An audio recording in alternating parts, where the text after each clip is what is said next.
estão rindo, gente, mas elas estão rindo de nervoso, porque a discussão que a gente vai ter agora é uma discussão que começou já nos bastidores, uma discussão que vem rolando ao longo da semana, uma discussão relativamente antiga, que é a questão do limite do humor, mas que ganhou um capítulo novo essa semana com a história do Léo Lins. O Léo Lins é um humorista de 40 anos, a gente está com a reportagem aí na tela. E o que a justiça fez? Pediu para o YouTube tirar do ar um vídeo do Léo Lins. E aí o que aconteceu? Ele foi lá e disse que foi censurado. É um vídeo com mais de 3 milhões de visualizações de um show dele em Curitiba, e ele faz piada com escravidão, com pessoas com deficiência e outras minorias. E aí a gente traz a discussão pra cá, como eu disse, uma discussão que existe já há muito tempo, né? Quando você conversa com comediantes, com humoristas, sempre chega no papo, o humor tem limite? E essa discussão a gente estava tendo nos bastidores, então vou jogar pra Lê direto, pra gente começar. Eu já queria começar dizendo que tem limite, sim, porque se causa constrangimento não é piada. A cor da minha pele não é piada, a orientação sexual de uma pessoa não é piada, a deficiência de alguém não é piada. Então a gente tem que entender que existe um limite, sim. E quando você ridiculariza ou diminui grupos minorizados, isso é uma espécie de... é um humor racista e é uma espécie de uma incitação de discurso de ódio. Porque tem limite. Não é nada confortável a gente diminuir pessoas, né, usando piada. Existe até um termo chamado racismo recreativo, que foi criado pelo professor Adilson Moreira, que explica justamente isso. Que é quando você faz uma piada, uma brincadeira com determinados grupos, nesse caso ele faz o corte racial, mas a gente pode ampliar para todos os grupos minorizados, e de forma como se fosse inofensivo, mas há um objetivo claro ali de estereotipar aquele grupo de pessoas. E isso é grave. Eu li bastante coisa essa semana, né? Tá muita gente questionando a censura ao vídeo, de que, nossa, é absurdo o comediante não o Ministério Público pedir para que ele não saia fisicamente do estado de São Paulo. Eu acho que a gente tem que voltar uns 20 passos atrás, porque o que a gente ninguém está querendo discutir é o objeto, né? O tema dessas piadas, o tema. E isso que é sério, é isso que tem lei. Racismo tem lei, homofobia tem lei, capacitismo não tem lei, mas é um preconceito. Então, acho que é isso que gera um incômodo, sabe? Eu me incomodei bastante pensando sobre isso e já me incomodo muito com piadas, porque existem limites, existe limite.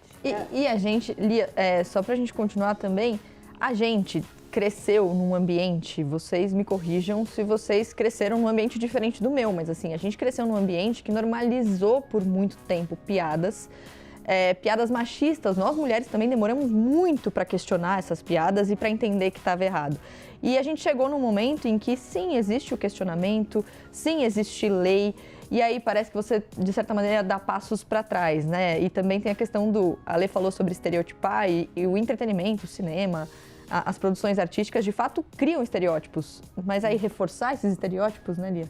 A diferença que eu acho do Léo Lins é que ele sentou nesse lugar. Não foi que ele fez uma piada racista, como a gente já viu outros casos do Rafinha, do Danilo Gentili. Ele fez uma piada racista e está sendo ali perseguido, entre muitas raças, por causa dessa piada. Não, ele pegou esse lugar para ele. O show dele leva esse nome. Ele tem uma fala que ele fala assim, no começo eu errei, foi sem querer. É mais ou menos assim a frase dele. Agora eu faço de propósito. Então, isso é importante. Essa informação é muito importante para a gente discutir esse caso, né? Ele tem um projeto com esse show que ele faz, né? E esse projeto é reforçar estereótipos. A Fran, que é uma palhaça, uma pessoa que trabalha com comédia também, enfim, que ela falou uma coisa que eu achei muito interessante. Ela tem um show em que ela inverte o papel da mulher e do homem. E ela tira um sarro absurdo, eu não assisti ainda porque tá no Rio, não veio para São Paulo, tira um sarro absurdo dos homens héteros. E aí ela fala, por que é diferente? Porque você não está reforçando um padrão que já existe. Porque quando você reforça o padrão racista, machista, misógino, capacitista que já existe, você está fazendo apologia. Você está estimulando aquele comportamento. Quando você subverte e está falando... Então não é que você não pode fazer piada com negros, gays, não é isso. Mas a piada que você faz, o jeito como você coloca essa piada, se reforça um estereótipo que já existe e que mata. e que segrega, né, e que é problemático, que a gente está cada vez tendo mais leis que legislam sobre isso, né, você está fazendo uma coisa que está sendo considerada errada sim, né, e esses caras vão bater nesse lugar, né, ele vai bater muito nesse lugar, vai ser uma briga grande, porque não é uma piada que ele fez, é todo o show dele, é todo o projeto dele que é em cima disso. Né? E existe uma coisa que a gente não pode esquecer, que o humor é político e ele é um produto cultural.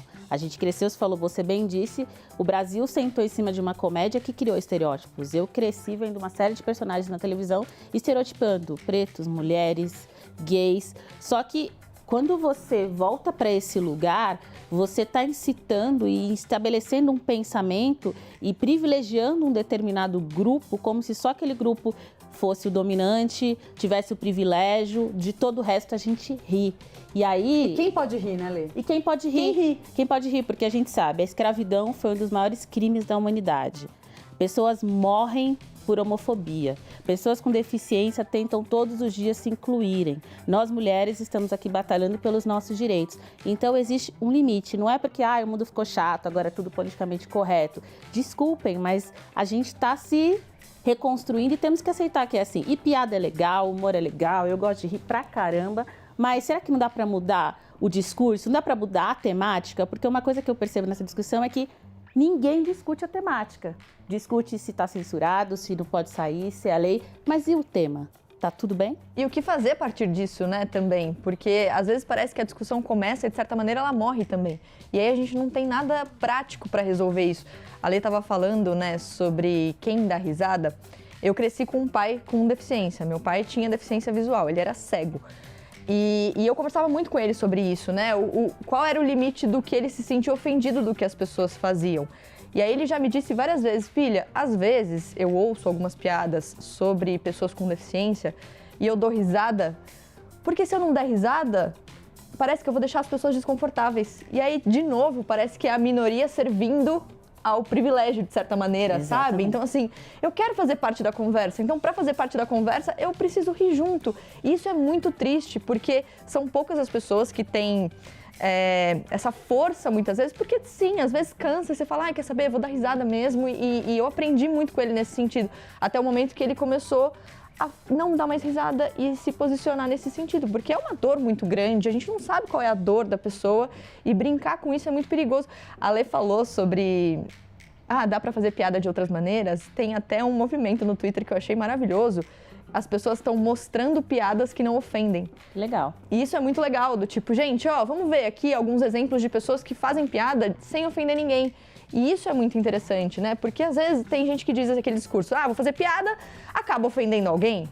Mas aí é legal esse movimento de mostrar que não necessariamente é assim. E eu acho muito interessante a gente falar com os espectadores que vão assistir a esses shows. Porque também é importante as pessoas terem essa consciência, né? De por que não é legal... Tudo bem, a gente tá falando do comediante que faz essa piada, mas por que não é legal a gente rir dessas piadas? Por que não é legal a gente ir nesse show, né?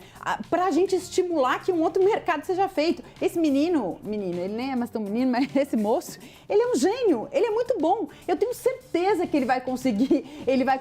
Inclusive, ele tem outras piadas muito engraçadas que não vão por esse caminho, mas agora, nesse momento, ele sentou nesse lugar.